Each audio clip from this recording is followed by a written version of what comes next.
back to the Healthy Living, Happy Life podcast. I'm so glad you're here with me today. I'm Denise Segal, your host here. And today I want to share a story that really resonated with me and got me thinking about how we live our lives, about our choices, and how we can actually create a slower, more intentional life right where we are, right here in our own homes, in our own communities. So, my friend Elizabeth recently shared her story about her and her husband moving to Mexico 8 years ago. And I did talk to Elizabeth, so I do have her permission to talk about this because she really did get me thinking, and I understand more about her. I've known Elizabeth for quite a few years now, but I never knew the story about why she and her husband wanted to move to Mexico from Texas, where they lived. Essentially, they were searching for a different way of life, right? A slower paced, more intentional lifestyle that was aligned with their core values. This is something that I talk about every now and then, core values, why this is important for you to know what those are, because those are really your driving forces that help you make the decisions that you do. Right. So I did find that hearing this story really did fascinate me. And I really understood as she described this simpler lifestyle, having fewer possessions, deeper connections, which is really, really important, something we are really missing out on nowadays, especially these years after COVID. We really have not gotten back into the practice of being with people and connecting with people on a regular basis. And truly, the other piece is having enriching experiences. We do a lot here, right? We're busy, always running from place to place, thing to do, whatever it is, right? But I did find myself wondering, now we can't all move to Mexico. A lot of us don't want to move to Mexico. I'm very happy where I am. I'm first generation American. I'm very proud of that. So I want to stay in the US. But I thought, why couldn't I create, or the rest of us create this experience right in our own neighborhoods, in our own towns, our cities, right? I know that I've learned that living with less, fewer possessions, except shoes. I got a ton of shoes, can't get rid of those. And prioritizing what really matters to me actually brings peace, it brings joy, it brings ease, it brings flow into life. I think these are things that we're all searching for, but we don't really know how to find them. Decluttering my house, which I do more often than not, I truly find when I declutter my house, I'm decluttering my mind as well. Just this past weekend, I went through a bunch of paperwork, things that through the years, freebies that I've found on about coaching and about lifestyle, about all sorts of things that I've printed out and never again looked at, read, or used. I threw it all out. Okay. I was so excited to throw these things out that I've been holding on to. And you know what? My office was cleaner. It felt lighter. I felt happier because all of this stuff, clutter kind of weighs you down. I've also realized that intentional choices allow us to create a life that we want, no matter where we live, right? I love going to Mexico for vacation. For me, it's the perfect place. That it's warm. I love the beach. I love watching the whales. I had the best whale watching experience one year. Mark and I did, just sitting on the beach, and the whales were going crazy. We were down in Cabo, but I couldn't see myself living there. One, my family is in New Jersey.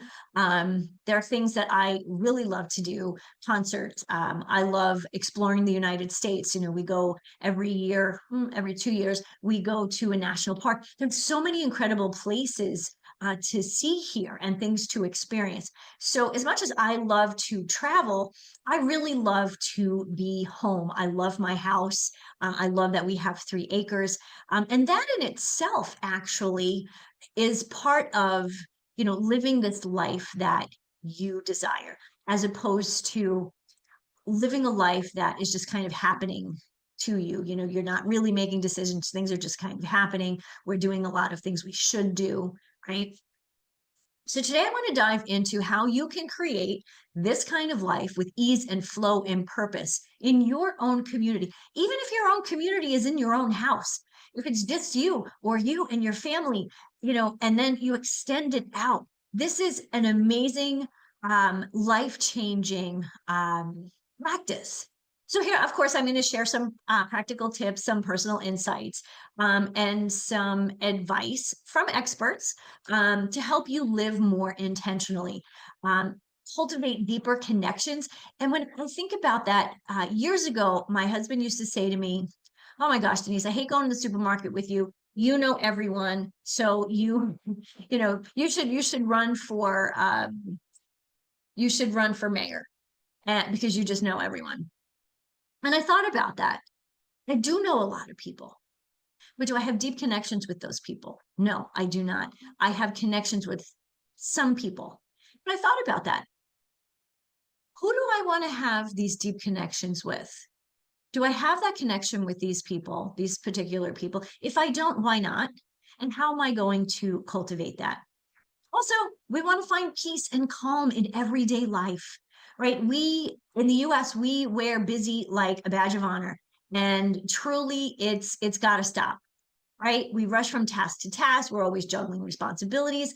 And then at the end of the night, we crash into bed, and then because we're exhausted, and then we lie awake because our brain is racing, right? This is endless cycle that takes a toll on our mental, emotional, and physical health, right? So what happens when we're not sleeping? Stress disrupts our sleep, disrupts our hormones. And ladies, if we're in midlife, our hormones are already disrupted and doing goofy things, right? We don't need to be doing things to make it worse, right? Our metabolism is slowing down. We want to rev that up. But if we're not sleeping and our hormones are screwed up, we're just screwing up our whole metabolism, right? We're gaining weight, one, because we're not sleeping and our hormones are off. We're so close to burnout and adrenal fatigue. That doesn't sound like a very fun life that I want to live. Does it you? Well, I'm going to venture to say probably not, right? So what if you could break this cycle? Slowing down isn't just about doing less just for the sake of it, right? It's not like I'm telling you, no, just be lazy, lie around the couch all day, do nothing. It's really about creating a space for what actually truly matters to you, right? So Dr. Sandra Dalton Smith, she wrote a book called Sacred Rest. And she says, we must reclaim rest as an essential part of productivity. I love that. Resting, slowing down doesn't mean that we still can't be productive in our work, in our relationships, in our home, right? That's different. We can still be productive by slowing down and actually focusing on the things that matter. So take a moment to think about this. What would slowing down look like to you? What does it look like? Maybe it's setting 10 minutes aside every day for quiet reflection, for journaling, perhaps simplifying your schedule, right? You ever look at your schedule? Do you ever actually write everything on your schedule? I do that. So I know everything that I'm supposed to do, that I am going to do, or have said that I was going to do, right? It's all on my calendar. If it's not on the calendar, it doesn't exist. But what if I take a look at that calendar, and I do this every week, usually on a Friday, I look at the next week and I go, what can I get rid of? What are things that I said, I put on my calendar that really don't resonate with me, right? I kind of feel like if it's not a hell yes, then it's pretty much a hell no, right? So creating more space in your calendar, give you more breathing room. I mean, seriously, how many times have you booked your schedule back to back and forgotten that when you leave coffee with your friend Sam and your next meeting, you leave the meeting or the coffee at 9:30, but your other meeting starts at 9:30.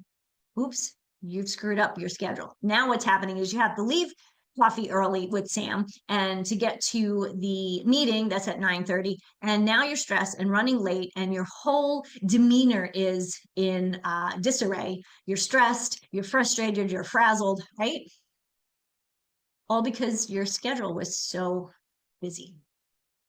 Okay, so whatever that is that looks like to you, like I said, take 10 minutes in the morning, drink your coffee. This is actually something I do. I make my coffee in the morning. I sit just for 10 minutes, however long it takes to drink the coffee.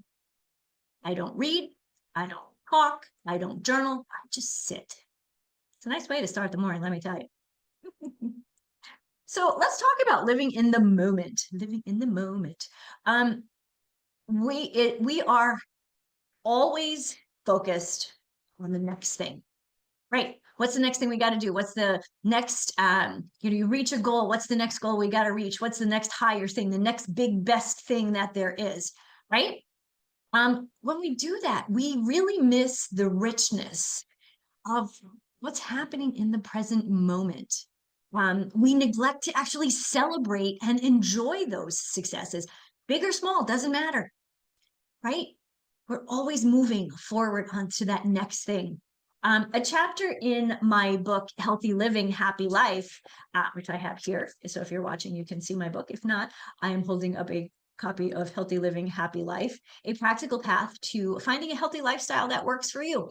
And this book is not just about food and nutrition and exercise. It's about things like this. There's an entire chapter in this book that is dedicated to this very subject, about slowing down and focusing on the present moment so you can celebrate and enjoy your successes.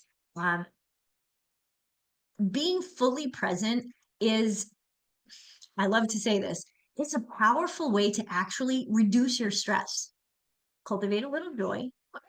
Think about this. What brings you joy? Most of us can't say that we know what brings us joy because we haven't thought about it, because there's always so many things that we're trying to do, right? So when we're fully present in the moment right now, when you're listening to this podcast, what are you doing? Are you cooking dinner? Are you working out? Are you actually listening? Are you typing? So if you are, that's fine, but you're only partly catching what I'm talking about. Right? This would be a great thing, in the morning when you're sitting there having your coffee, just sitting and listening, right? Just, would be a great thing to listen to help you cultivate this ability to slow down and to live in the moment. Try this. Okay. Take three deep breaths before you start your next task, whatever that might be. If you're at work, checking email. Hate checking email because there's always a million things that don't mean anything, right? I said before, drink your coffee, savor your coffee. Little bits and pieces of mindfulness totally add up. If you're driving and you get stuck in traffic, you know what? That's not a bad thing. You can listen to some calming music. You could just sit and have thought, think of all the things you're grateful for, right? You can listen to headbanger music because that's apparently what my husband does. And I only know that because every time I get in my car after he's driven it, there is headbanger music really loud on the radio. Anyway, the point is these moments help you to reconnect with yourself at the present moment, be in the present moment. So when you're with your loved ones, you can actually do this without it being difficult. You can actually be present and enjoy it. It would be very much more natural than if you were just sitting there going, okay, I'm trying to be in the moment. Because we do that, we try to be present when we're not typically, but then we're also thinking, okay, I am being present. I'm listening to you. Just because you're listening doesn't necessarily mean you're present. So work on this and you'll see the nuances. Gratitude. I love to talk about gratitude. You probably hear me say this in every podcast. I'm going to bring it up because gratitude is such a great tool for living in the moment. What right now are you grateful for? I am really grateful right now that the light that is on the other side of this camera is making my skin look really glowy. I don't know if I glow that much in real life, but it looks good. So I'm pretty happy about it. So I'm grateful for that. All right. What are you grateful for? It definitely improves your mood. It reduces stress. Oh, and what did we talk about before with stress? The lower stress, lower cortisol. We can sleep better. If we're sleeping, our melatonin is doing its thing. Cortisol is doing its thing. It's not completely disrupting our hormones. Some of those hormones are already estrogen, progesterone, testosterone. They're already doing their things, but we want to make sure that our cortisol and melatonin are working well so we can sleep well. Studies show that, as I said, gratitude improves your mood, reduces your stress. So that's not just me saying that, that is actual studies. Again, start if you haven't started one already, because I know I talk about this all the time, start your journal practice. Again, it's a practice. It's just like a yoga practice. It's just like going to football practice or baseball practice. The more you do it, the better you get at it, right? So it's a simple practice that you'll find has profound results. So let's talk about this piece about intentional living, saying yes to what matters to you. Now, this does go back to your core values. And if you haven't really taken the time to sit and figure out what those are, this would be a really good time, right? Because intentionality is all about aligning with your actions with your values. What does matter to you? What brings you joy? What brings you energy? What brings you love? Write it all down. And then use these values to guide you when it comes to making your decisions, intentional decisions. Again, a few minutes ago, I said, if something's not a hell yes, it's a hell no, right? How many times have you been roped into, volunteering for something that you're really not that interested in, but you really should because your friend asked, and now the day has come and you're like, I really don't want to do this. But you go, you have a million of things you'd rather be doing, but you don't. You do this thing that you told your friend that you would do, even though it doesn't align with who you are and what you believe. Not as good, right? The key to intentional living, or another key to intentional living is setting boundaries. As women, we're really bad at this, right? We have allowed our families to basically take over. We have no boundaries. Their wants, needs, and desires come first, right? And I mean, how many times, think about this when when you have young kids, you're in the bathroom, you're in the shower, you're fixing your hair, and the kids like burst into the bathroom because they need to get in there. Really bad if you have teenagers. I remember that as a teenager. Sorry, mom. Right? Boundaries. If the door is closed, don't come in, right? But we never say that. So say no to commitments that don't align with those, with your priorities, your desires. The author of Essentialism, the disciplined pursuit of less, says, again, this is where I got this. Okay. If it isn't a clear yes, it's a clear no. Okay. I like to say, if it's not a hell yes, it's a hell no. So this is something an author who has been studying this for years came up with. So yes, so I guess for all this time, I have been quoting Greg McKeown. So thank you, Greg McKeown, for allowing me to quote you. Again, saying yes to what really matters, you'll find more time, more energy, more joy, more fulfillment in your day every day. And you will start to notice ease and flow in life as opposed to stress and frustration, and you'll stop pulling your hair out of your head. So deeper connections, this was something that my friend Elizabeth said was a bit unexpected in her community, but it is something that is incredibly meaningful.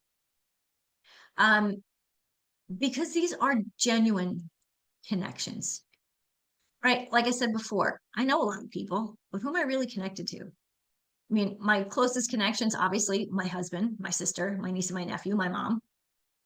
my friend Suzanne. Those are the people that I have the deepest connections to. And I'm glad I've always cultivate those relationships, right? But what about in my neighborhood? Who do I know in my neighborhood? I know my neighbors next door. We have some new neighbors across the street, don't know them. We have some new neighbors 2 doors down. I did see them. I did meet them at one time in the fall. I have a couple of friends in town. One had a baby about a year and a half ago, so I don't get to see her so much. So is that connection falling apart? Not if I don't let it, right? Pick up the phone, text. This is how you start, to keep your connections alive, right?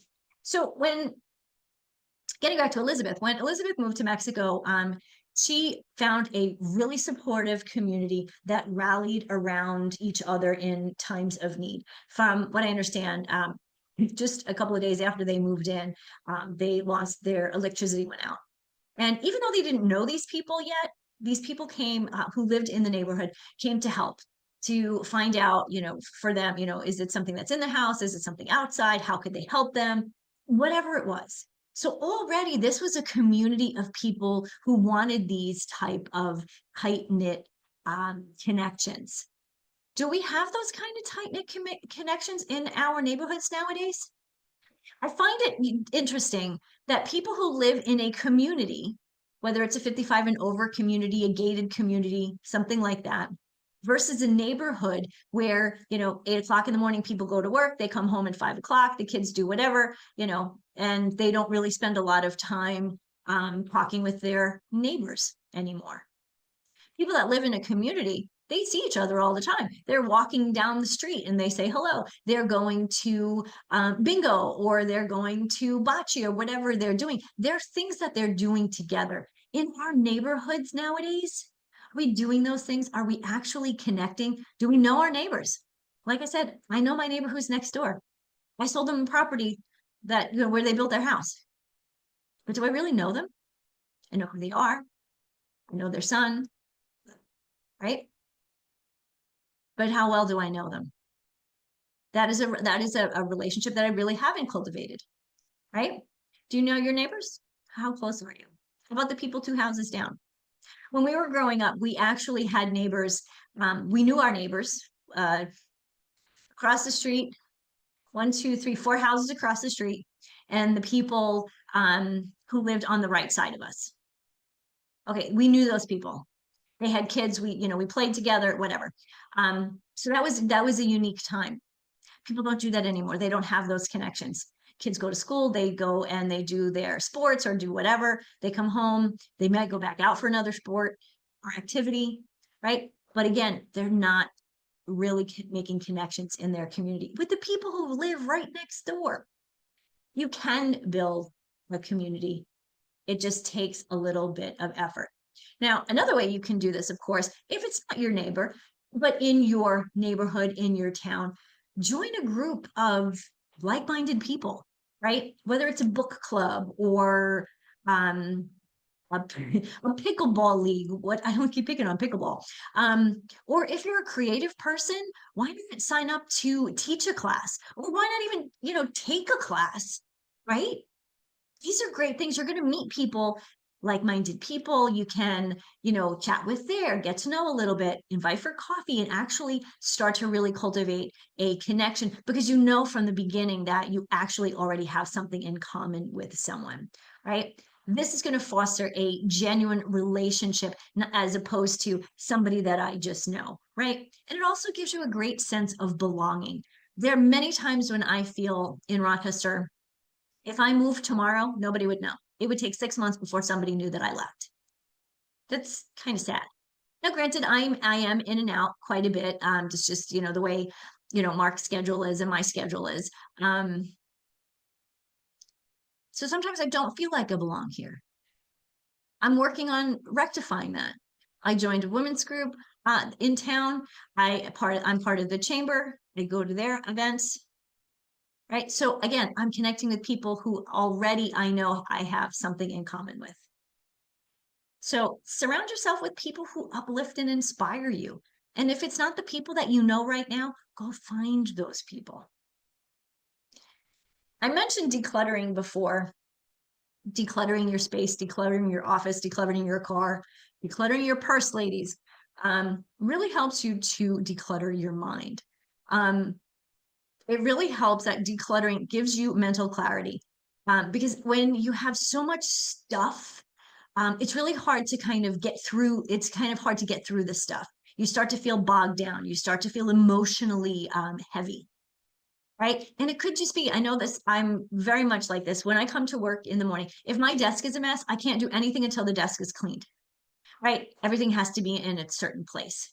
Then my mind works differently because I'm not constantly looking for things because I didn't put them away in, in a proper place where I could find it, whatever it might be. Right. And I have this one drawer upstairs in the kitchen. Um, it's kind of my everything drawer, but I go through it probably once a month because yeah, sometimes there are things I'm like, oh, I want to look at that. I want to look at that again another time. I put it in that drawer. Well, if a month has gone by and I haven't looked at it, guess what? I'm probably not going to need it. I probably won't, and I'm not going to need it. Chuck it out, right? Um, Another thing that I think is really important, getting rid of things that are broken. This needs to be fixed. Yeah, it needed to be fixed 5 years ago, right? Things that are outdated. How many old iPods or pieces of technology do you have in a closet somewhere? Guess what? Clutter. Clutter is heavy. Get rid of it. It's outdated anyway. I had in the closet that's here in my office. I had an old VCR. I don't know about you, but we haven't had a VCR attached to our TV in probably 15 years. So why was I keeping it? I didn't even think it worked. So all of that goes. Things that no longer serve you. Ladies, go through your closet. I'm telling you, if you're holding on to clothes that you're like, oh, I'm going to fit into this again, right? And you're holding on to it for more than a year, get rid of it.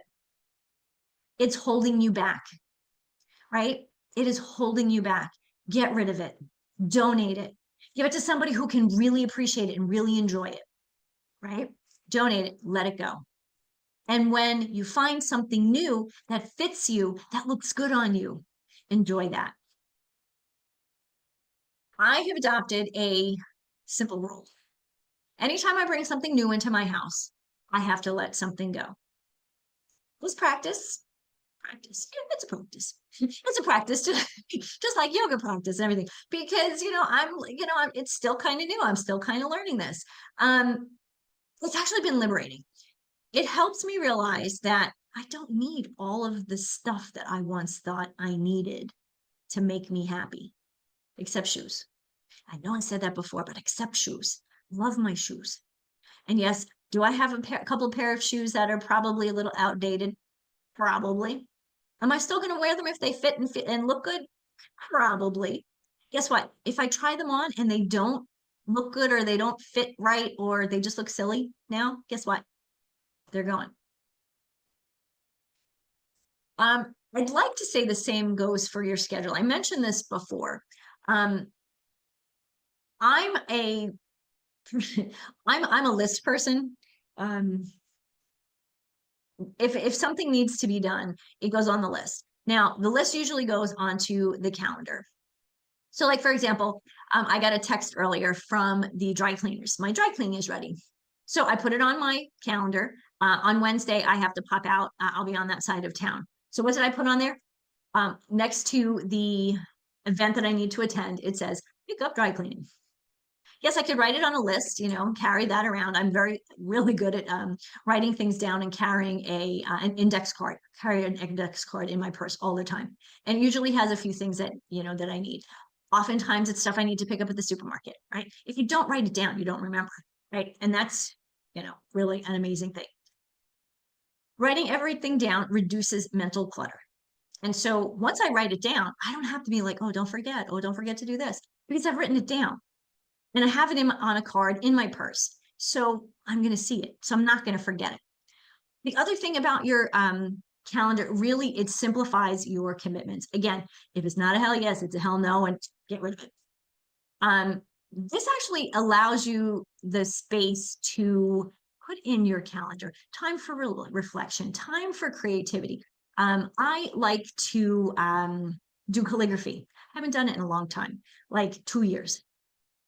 But I started to put it on my calendar, just for half an hour. Well, yes, it's something fun that I enjoy. But right now, until it becomes a habit, I put it on my calendar. So I've actually opened up some space for some fun stuff, right? Do the same thing for connecting with people. Meet somebody for coffee that you haven't met with in a long time, right? What I want you to take away from this truly is a simpler, more intentional life isn't just possible, it is transformative. And you don't have to move to Mexico like my friend, although she looks pretty damn happy where she is.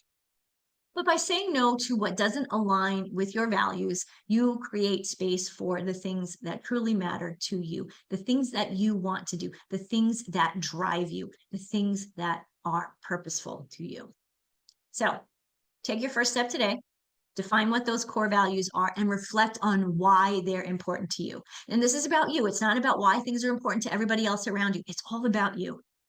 If you need some support, schedule a free strategy session with me. Together, we will identify your next steps on your journey toward a life of greater ease and fulfillment.